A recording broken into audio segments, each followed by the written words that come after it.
orang-orang di Korintus itu terbiasa hidup dengan pengetahuan, hidup dengan hikmat dunia. Jadi mereka punya intelijensia yang tinggi. Gitu ya. Tapi yang Paulus bilang di 1 Korintus 2 itu adalah yang dia beritakan itu kan bukan hikmat manusia, bukan hikmat dunia. Yang dia beritakan itu adalah hikmat Allah. Nah, hikmat Allah itulah yang dimaksud oleh Paulus dalam 1 Korintus 2 ayat 9. Jadi mengerucut kepada satu diksi itu. Iya, jadi apa yang tak pernah dilihat mata, apa yang tak pernah didengar telinga, apa yang tak pernah timbul dalam hati itu lebih bicara kepada hikmat Tuhan.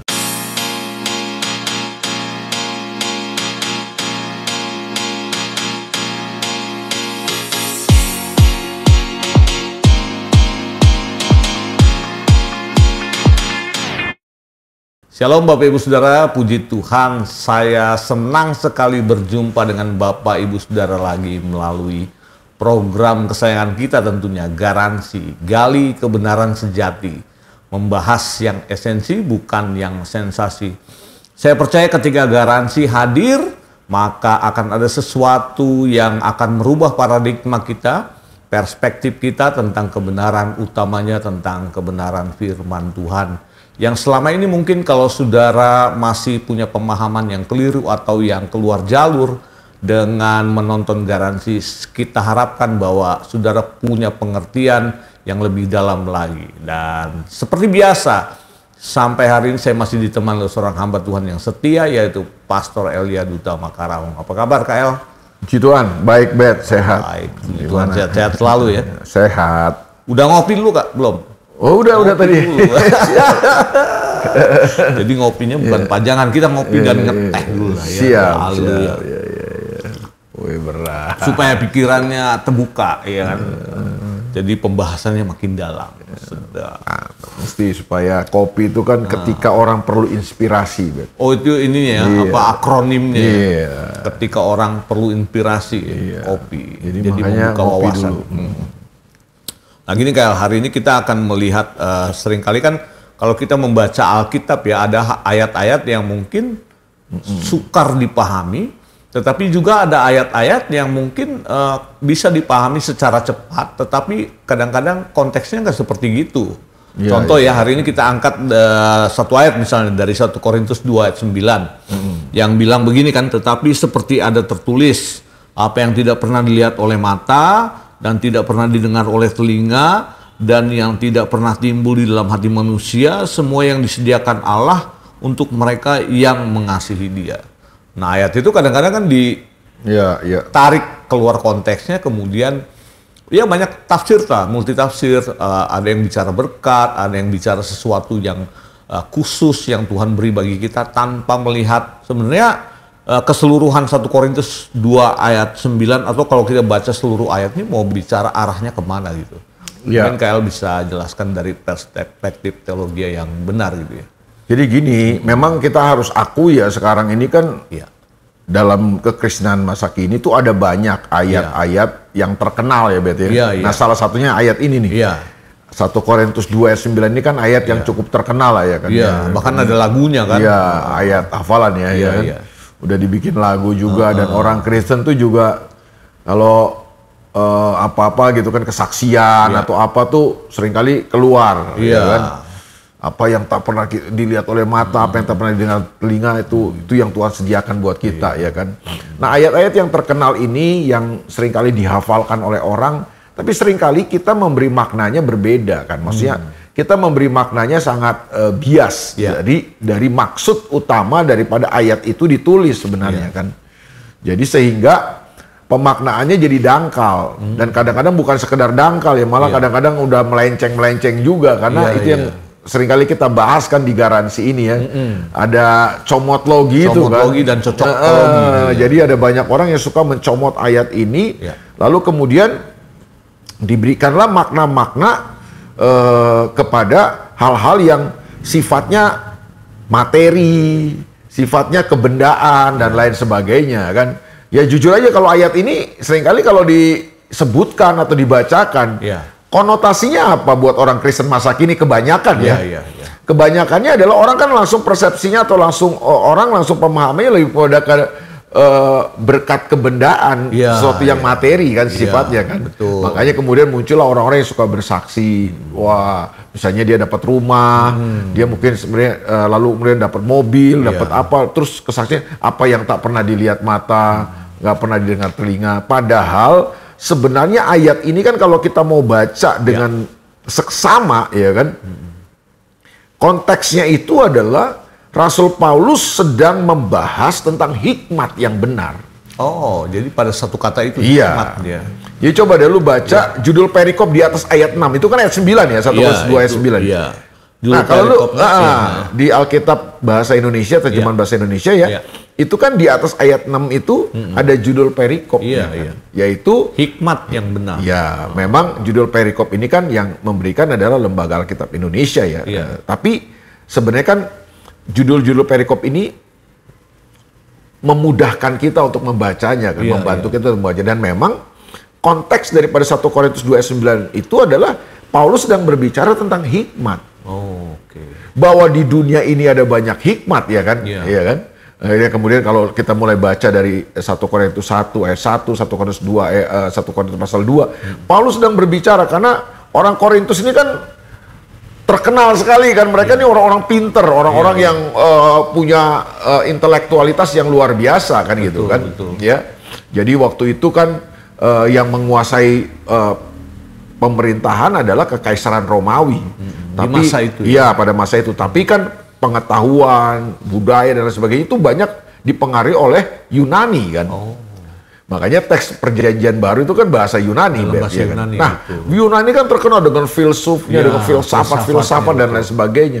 Jadi orang-orang di Korintus itu terbiasa hidup dengan pengetahuan, hidup dengan hikmat dunia. Jadi mereka punya intelijensia yang tinggi. Gitu ya. Tapi yang Paulus bilang di 1 Korintus 2 itu bahwa yang dia beritakan itu kan bukan hikmat manusia, bukan hikmat dunia. Yang dia beritakan itu adalah hikmat Allah. Nah, hikmat Allah itulah yang dimaksud oleh Paulus dalam 1 Korintus 2 ayat 9. Jadi mengerucut kepada satu diksi itu hikmat. Jadi apa yang tak pernah dilihat mata, apa yang tak pernah didengar telinga, apa yang tak pernah timbul dalam hati itu lebih bicara kepada hikmat Tuhan. Nah, apa hikmat Tuhan? Kalau menurut gue, hikmat Tuhan itu adalah jalan-jalan Tuhan, rahasia-rahasia dalam diri Tuhan, ya kan? Pewahyuan-pewahyuan kehendak Tuhan yang kita banyak nggak tahu kan. Bener nggak sih, Bet? Betul, dalam hidup ini kan lu mau baca Alkitab setiap hari pun, lu punya pengetahuan setinggi apapun, kita harus jujur bahwa ada banyak hal yang kita nggak ngerti dalam hidup ini kan. Ada hal yang misteri dalam hidup ini kan. Lu mau pinter kayak apapun, tetap dalam satu titik dalam hidup lu pasti mentok gitu kan.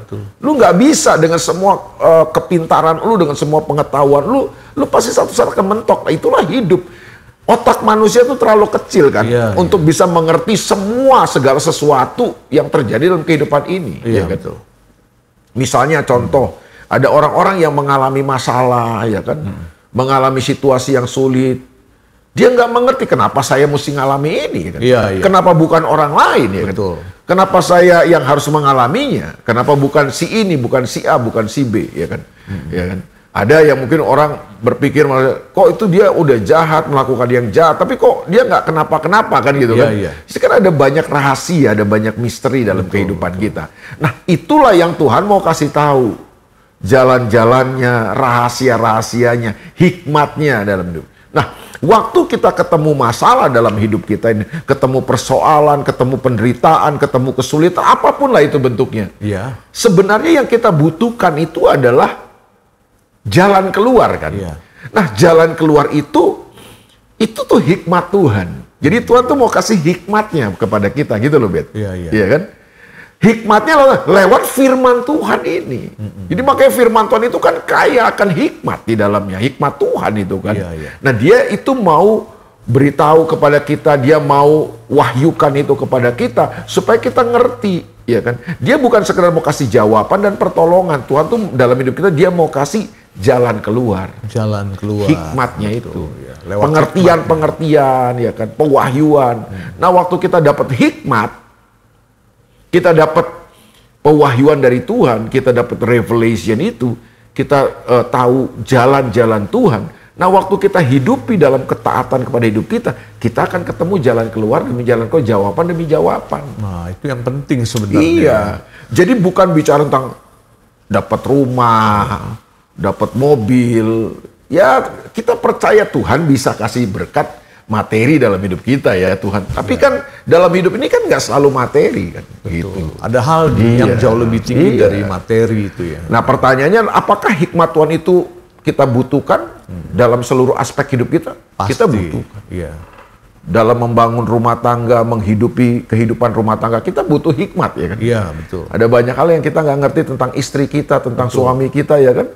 Ada banyak hal yang mungkin kita nggak ngerti, persoalan dengan anak kita, bagaimana menangani anak ini ya kan? Betul. Tuhan bisa kasih hikmat kan? Betul. Bagaimana seorang anak menghadapi sikap orang tuanya yang mungkin dia nggak pernah bisa pikirkan sebelumnya ya kan? Tidak bisa dia terima. Nah, bagaimana cara menghadapinya? Kan kita butuh hikmat Tuhan itu. Nah, itu yang dimaksud dengan apa yang nggak pernah kita lihat dengan mata, apa yang kita nggak pernah dengar dengan telinga, apa yang nggak pernah timbul dalam hati kita. Itu yang Tuhan sediakan buat kita. Nah, itulah yang dimaksud ayat itu. Dia mau kasih hikmat kepada kita. Lewat apa? Lewat Roh Kudus katanya kan. Nah, makanya kalau lu baca ayat 10 deh, coba lu baca ayat 10. Lanjutannya ya, ayat 10 dari 1 Korintus pasal 2 dikatakan demikian. Karena kepada kita Allah telah menyatakannya oleh Roh, sebab Roh menyelidiki segala sesuatu, bahkan hal-hal yang tersembunyi dalam diri Allah. Iya. Ya contoh lah, kalau kita ambil contoh di dalam kitab Ayub ya, kalau dalam Alkitab ya kan Ayub ya kan, contoh aja kan Ayub ya kan. Ayub kan dalam realita kenyataan hidupnya dia nggak bisa terima ya kan. Ya mungkin di Ayub pasal awal Ayub masih bilang Tuhan yang memberi, Tuhan yang mengambil ya.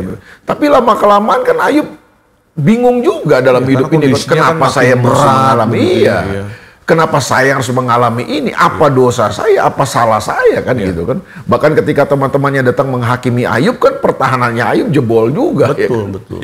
Kalau secara akal sehat memang hal-hal yang disampaikan oleh sahabatnya Ayub itu masuk akal kan. Itu yang akhirnya membuat dia juga goyang kan. Ya pengertian orang pada zaman itu kan seperti itu kan. Lu kalau ngalami penderitaan yang model begini nih, kalau lu ngalami masalah demi masalah bertubi-tubi begini, bisnis lu bangkrut ya kan, anak-anak lu mati ya kan, terus lu menderita sakit, nah lu pasti kan kena kutuk. Gak ada yang salah. Kalau lu kena kutuk berarti kan lu ada yang salah dalam hidup lu ada dosa nih. Nah pengertian orang pada zaman itu kan begitu, ya kan. Nah mungkin Ayub terpengaruh juga, ya apa salah saya, apa dosa saya kan, kenapa kok saya harus mengalami kayak gini. Nah di situ yang gue bilang tadi kan, Ayub kan tidak mengerti kan. Teman-teman Ayub tidak mengerti ada kehendak Tuhan yang sedang Tuhan mau kerjakan dalam hidup Ayub lewat semua situasi dan realita itu. Gitu. Nah, nanti di pasal 42 dari kitab Ayub barulah Ayub mengerti di situ kan. Nah, itu yang 1 Korintus 2 ayat 9 itu. Jadi punya keterhubungan di situ ya kan? Iya dong. Apa yang tak pernah dilihat mata, Ayub kan selama ini bilang, aku selama ini kenal Tuhan cuma dari apa kata orang ya kan? Makanya kemudian Ayub berkata-kata bodoh itu kan, dia menyalahkan Tuhan, dia mengutuki hari lahirnya, dia menyesali kenapa aku harus dilahirkan oleh ibuku, kalau aku harus mengalami kayak gini. Dengan semua hal-hal yang seperti itu kan, itu kenapa? Karena Ayub nggak mengerti, dia buta, dia nggak bisa melihat. Dan kan? Sebenarnya jawaban Ayub ketidakmengertian segala sesuatu yang buruk menimpa dirinya itu mewakili keadaan kita juga. Kan kita bisa jadi seperti itu juga kan, seperti Ayub. Tapi kan dibalik semua itu kan, di alam spiritual ini kan Ayub nggak ngerti yang sedang terjadi kan, bahwa dia dikerjain sama iblis kan. Ini semua penderitaan datang dari iblis kan. Nah Tuhan mengizinkannya, Tuhan meluaskannya untuk maksud memurnikan si Ayub ini kan. Bener gak? Betul. Supaya Ayub semakin mengenal Tuhan, semakin mengenal jalan-jalan Tuhan, iman Ayub semakin teruji ya kan. Kan itu sebenarnya, bahwa iblis merancang semua penderitaan ini untuk menghancurkan iman Ayub kan. Tapi Tuhan menggunakan penderitaan-penderitaan ini untuk membuat Ayub semakin teruji, semakin murni. Supaya Ayub semakin mengenal Tuhan, mengerti jalan-jalan Tuhan dalam hidupnya. Gitu. Dan justru di masa penderitaan yang begitu rupa dalam hidup Ayub, akhirnya ketika dia mengalami Tuhan lagi, hikmatnya makin bertambah. Iya. Jadi punya korelasi dengan yang ini tadi ya. Iya, hikmat dia semakin bisa mengenal Tuhan ya dalam kehidupan ya. Makanya sebenarnya semakin kita mengenal Tuhan, berarti dengan itu paralel juga hikmat Tuhan bertambah dalam diri kita begitu ya. Iya. Nah, jadi makanya ya buat para pemirsa kita, kalau saudara sedang dalam keadaan situasi yang berat, tertekan, apapun itulah situasi itu ya, percaya bahwa Tuhan itu mau menyatakan dirinya kepada kita, mau menyatakan hikmatnya. Nah, apa yang saudara perlukan untuk masalah saudara? Ya saudara butuh hikmat Tuhan. Betul. Jadi kalau hari ini kita lagi ngalamin masa-masa yang berat nih ya, justru sebenarnya Tuhan lagi giring kita kepada satu pengertian yang makin dalam, supaya kita dapat hikmat. Bukan cuma sekedar tahu, tapi bukan pertolongannya ya. Bukan kan Ayub belum mengalami pertolongan loh ya. Ayub belum mengalami pemulihan waktu dia ngerti jalan-jalan Tuhan itu kan. Baru waktu dia ngerti kehendak Tuhan ya. Dia belum mengalami kesembuhan. Dia belum mengalami usahanya dipulihkan dia kan. Tapi dia udah ngerti gitu, dia udah memahami, dia punya hikmat gitu itu. Nah, itu yang penting.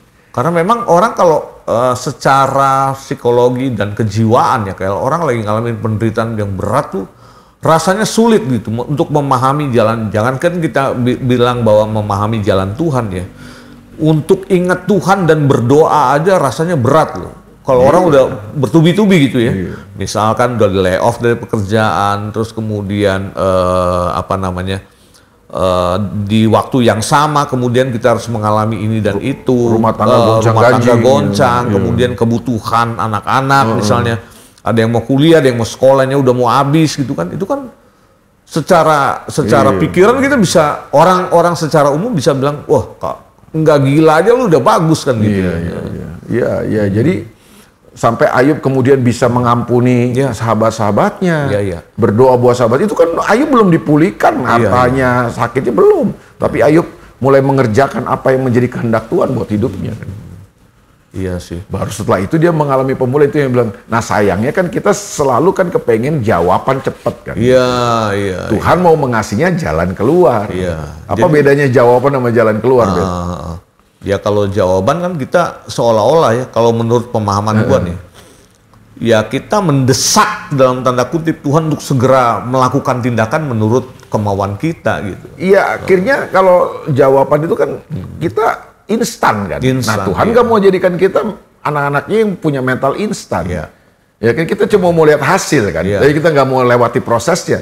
Itu kan mau jawaban. Kan? Ya sama kayak anak-anak ujian waktu itu kan musim ujian nasional kan, anak-anak kan jadi momok tuh ujian nasional kan. Nah karena jadi momok kemudian muncullah joki-joki itu kan, yang menjual kunci jawaban. Dan anak-anak merasa kalau sudah punya kunci jawaban tuh mulai tenang. Padahal waktu pas hari hanya ujian nasionalnya itu Dinas Pendidikan udah ngerti nih ada banyak joki nih, diputar nomor soalnya kan gitu, yang nomor 1 jadi nomor 10 jadi nomor 7 nomor 7 jadi nomor 13. Dia sementara pegang kunci jawaban kan. Nah, itu bisa salah semua kan. Tapi kalau lu ngerti jalannya, lu ngerti rumusnya ini, kalau soal ini kita harus pakai rumus ini. Lu ngerti bagaimana menggunakan rumus itu dalam pertanyaan-pertanyaan soal-soal yang disampaikan. Nah, kalau kita ngerti soalnya mau diputar kayak bagaimanapun, kita tahu. Atau kalimatnya diputar juga kita ngerti ya. Punya pemahaman yang ini dalam. Itulah itu yang Tuhan tuh mau kasih kepada kita jalan keluar, bukan sekedar jawaban. Betul. Jadi hari ini kalau saudara nonton program ini, saya harap kita semua mengerti jalannya Tuhan dan kita menemukan bukan cuma sekedar jawaban, tetapi kita menemukan hikmat Tuhan di balik segala sesuatu yang terjadi dalam kehidupan kita. Contoh nih, Bet ya. Misalnya ada orang yang sakit mungkin cancer. Dia maunya apa? Pasti jawabannya sembuh, Nah, bisa jadi jalan keluar buat dia bukan sekedar sembuh. Tuhan tuh maunya mungkin dia mengampuni, mungkin dia mesti menyimpan kepahitan. Gue banyak ngalami kasus kayak begitu, Bet. Maksudnya menemukan melayani orang-orang yang punya masalah. Tidak semua orang sakit kanker karena kepahitan, tapi banyak sekali kan kita melayani orang-orang seperti itu kan. Jadi sebelum Tuhan sembuhkan dia, sebelum kesembuhan itu datang, Tuhan mau dia mengampuni gitu, ya kan? Iya sih. Hubungannya apa coba? Jauh kan kelihatannya kan, Bet? Lu sakit, lu maunya sembuh dong. Tapi Tuhan maunya lu mengampuni, gitu kan? Kayak bertolak belakang dengan pikiran kita. Justru dengan lu mengampuni, kesembuhan akan datang. Terjadi. Kan, gitu loh. Nah itu yang apa yang nggak pernah dilihat mata, apa yang nggak pernah dengar, apa yang tiba-tiba dalam hati, itu yang Tuhan sediakan. Itu maksudnya, Bet. Hikmat Tuhan itu, jalan-jalan Tuhan itu. Iya. Makanya pentingnya kalau orang kita bertumbuh ya dalam pengenalan akan Tuhan, kemudian paralel hikmat kita makin bertambah, mungkin kita akan jauh lebih tenang melewati kehidupan yang berat ya kayak. Artinya ya orang kalau di luar Tuhan nggak punya hikmat Tuhan mungkin liar berpikirnya cari solusi sesaat, kemudian ingin ini dan itu, ya paling-paling kalau ini kemungkinan terburuk ya, orang kalau udah stres dalam skala stres yang berat akhirnya mengakhiri hidup, bunuh diri lah dan segala macam. Jadi kalau kita nggak dapat hikmat tuh kita cenderung akhirnya mencari jawaban kan. Iya. Frustasi gitu kan. Kalau nggak ketemu jawaban kita frustasi atau kita shortcut. Iya. Iya dong, ambil jalan pintas. Dan ketika kita ambil jalan pintas, terus seolah-olah kita dapat pertolongan, lalu kita kemudian klaim ini pertolongan dari Tuhan, padahal bukan pertolongan Tuhan. Itu usaha diri kita sendiri. Dan terbanyak makanya akibatnya itu menimbulkan persoalan-persoalan baru dalam kehidupan kita. Iya. Justru atau mungkin justru bukan bertambah masalah kita selesai, malah tambah berat masalah kita. Karena kita mencari jalan sendiri, kita mencari jawaban sendiri. Iya. Makanya ketika kita menghadapi masalah, apa sih kita hikmat Tuhan itu? Iya, itu jauh lebih penting. Nah, hikmat Tuhan itu cuma Roh Kudus yang tahu kan, makanya katanya Roh Tuhan lah. Roh Tuhan, betul. Iya kan, ayat 10 itu kan. Kepada kita Allah telah menyatakannya oleh Roh. Iya, ayat 11 coba lu baca deh. Ayat 11 lanjut dari 1 Korintus pasal yang kedua dikatakan demikian. Siapakah gerangan di antara manusia yang tahu apa yang terdapat dalam diri manusia selain roh manusia sendiri yang ada di dalam dia? Demikian pula lah tidak ada orang yang tahu apa yang terdapat di dalam diri Allah selain roh Allah. Iya. Ya kalau misalnya lu jadi Tuhan nih kan, misalnya lu Tuhan ya kan, gue butuh pertolongan. Apa yang ada di dalam diri lu, pikiran-pikiran lu, rencana lu buat hidup gue kan? Cuma lu yang tahu kan. Iya. Nah, roh lu yang tahu kan itu kan. Nah, roh itulah yang akan memberitahu ke kita, karena roh itu kan ada sedikit, itulah gitu. Jadi yang mengerti Tuhan itu kehendak Tuhan, jalan-jalan Tuhan, pikiran Tuhan, hikmat Tuhan itu siapa? Ya Roh Kudus. Iya, Roh Kudus. Nah, Roh Kudusnya kan sudah ditaruh di dalam diri kita. Iya. Sebagai anak-anak Allah. Nah, Roh Kudus itu yang akan mengajarkan kita. Roh Kudus itu yang akan memberitahu kepada kita, mewahyukan jalan-jalan Tuhan itu. Itulah yang disebut dengan hikmat Tuhan. Ya kan? Jadi roh Allah itu bentuk dari manifestasi hikmat Tuhan untuk tinggal dalam kita gitu ya. Jadi pribadi Allah itu kan, roh Allah itu kan pribadi yang diam dalam kita. Yang paling tahu tentang Tuhan siapa? Ya roh Tuhan. Iya. Nah, roh Tuhan itu yang akan menuntun kita. Makanya betul yang Alkitab bilang kan. Ya. Setiap orang yang dipimpin oleh roh Allah adalah anak-anak Allah. Allah. Jadi kalau kita anak-anak Allah, kita akan dipimpin oleh roh Allah. Nah, ini penting ya dalam bahasan garansi hari ini. Saya berdoa, tentunya kita semua tim garansi berdoa buat saudara-saudara yang menyaksikan program ini dari awal, supaya kita memiliki hikmat. Karena hanya hikmat orang-orang yang berhikmat, orang-orang yang punya relasi dengan Tuhan, ya dipenuhi dengan roh Tuhan, maka saya percaya saudara akan mahir melewati berbagai macam badai dalam kehidupan ini, sehingga kita punya ketenangan. Nah, selama acara ini berlangsung, saya harap kita bisa berinteraksi lewat kolom komentar. Jadi saudara bisa sampaikan sanggahan atau pertanyaan, atau juga bisa diteruskan ke kami lewat di nomor WA kita, yaitu di 0877 24 8-nya 4 kali 24. Sekali lagi 0877 24 8-nya 4 kali 24. Nah, selain program garansi saudara-saudara yang sudah berjalan sekian bulan ini, kita juga ada sebuah program yang membantu masyarakat kita, utamanya di kota di mana kita tinggal, yaitu program 5 roti dan 2 ikan. Berikut kita saksikan tayangan VT-nya. Shalom, salam kerajaan. Kita sama-sama tahu hari-hari ini bangsa kita sedang mengalami satu keadaan yang begitu sulit. Indonesia tidak sedang dalam keadaan baik-baik saja.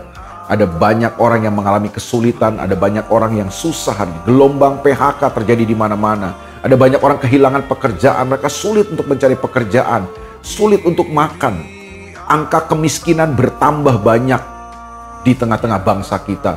Beberapa waktu lalu bahkan ada sesuatu yang sangat miris terjadi, saudaraku. Ada seorang anak di daerah Sukabumi ya, yang meninggal dunia karena gizi buruk, kekurangan makan. Dan tubuhnya dipenuhi dengan cacing-cacing karena dia tinggal begitu dekat dengan kandang ayamnya. Sangat miris, sangat menyedihkan. Nah itu sebabnya sebagai gereja Tuhan, kita dipanggil bukan hanya untuk kebaktian. Menurut saya, gereja bukan hanya soal ibadah, bukan hanya soal sekedar kebaktian. Tapi gereja harus menjadi berkat buat lingkungannya. Gereja harus keluar untuk menjadi berkat bagi masyarakat yang sedang mengalami kesulitan ini. Itu sebabnya hari ini Kingdom Discipleship Church membuat sebuah gerakan, yaitu 5 roti 2 ikan. 5 roti 2 ikan ini adalah gerakan yang kami dapat dari Tuhan. Tuhan menggerakkan kita untuk mengerjakan ini. Apa itu 5 roti dan 2 ikan? 5 roti 2 ikan adalah sebuah gerakan berbagi kepada sesama yang membutuhkan, sesama yang sedang mengalami kesulitan yang ada di sekitar kita.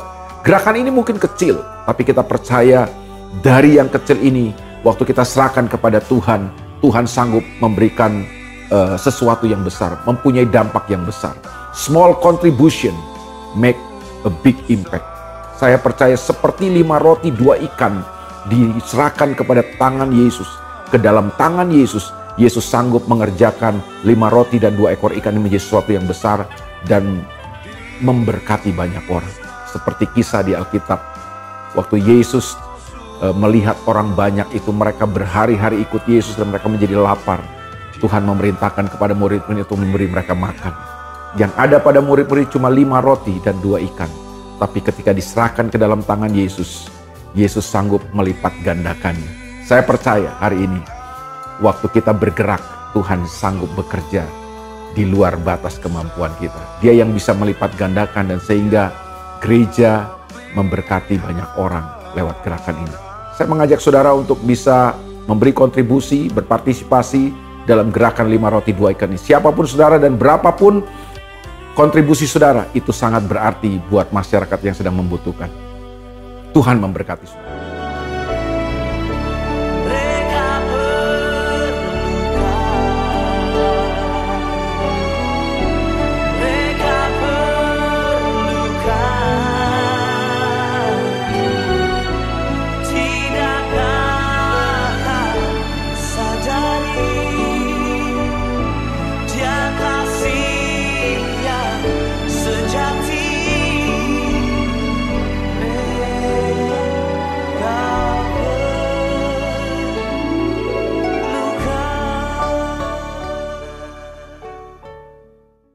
Baik saudara, kita kembali lagi dalam bahasan kita di Garansi terkait dengan 1 Korintus 2 ayat 9. Tadi Pastor Elias sudah menerangkan sebegitu rupa tentang ayat ini, bahwa ayat ini tidak dikaitkan dengan sesuatu yang bersifat kebendaan, entah itu rumah, entah mobil atau apalah itu ya, tetapi lebih mengerucut kepada Tuhan akan memberikan kita hikmatnya, ya begitu ya Kak ya. Iya. Jadi sampaikan lagi Kak, ada jadi, hal yang memang, mau ditambahkan. Gue lihat ada satu kesalahan ya dalam kekristenan masa kini ya.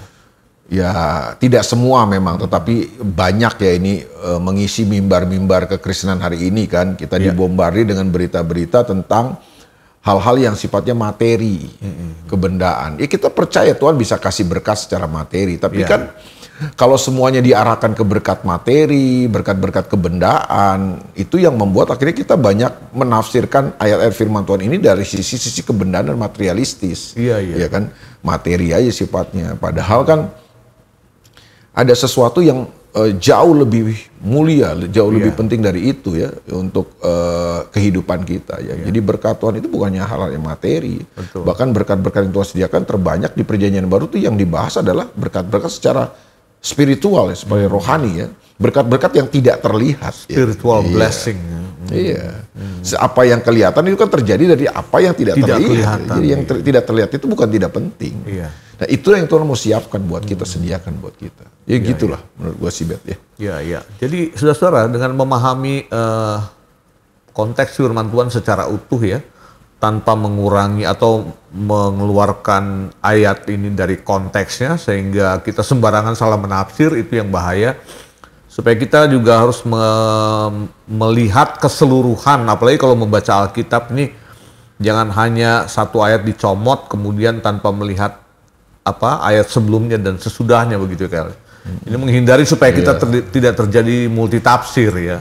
Apalagi membelokkan kebenaran yang aslinya. Tentunya kita berdoa, tim Garansi berdoa dengan tayangan ini saudara semakin cerdas dalam membaca, merenungkan firman Tuhan dan memahami apa yang ditulis dalam Alkitab. Kiranya Garansi kali ini menjadi penyeimbang dalam kehidupan kita sehingga kita makin cerdas dalam memahami maksud dan tujuan Tuhan sehingga kita dituntun kepada jalan-jalannya. Dan di akhir program ini tentunya kita semua di tim Garansi akan berdoa, termasuk Pastor Erli juga akan berdoa buat pemirsa Garansi yang hari ini mungkin saudara dalam menghadapi masalah-masalah yang begitu rupa dalam kehidupan.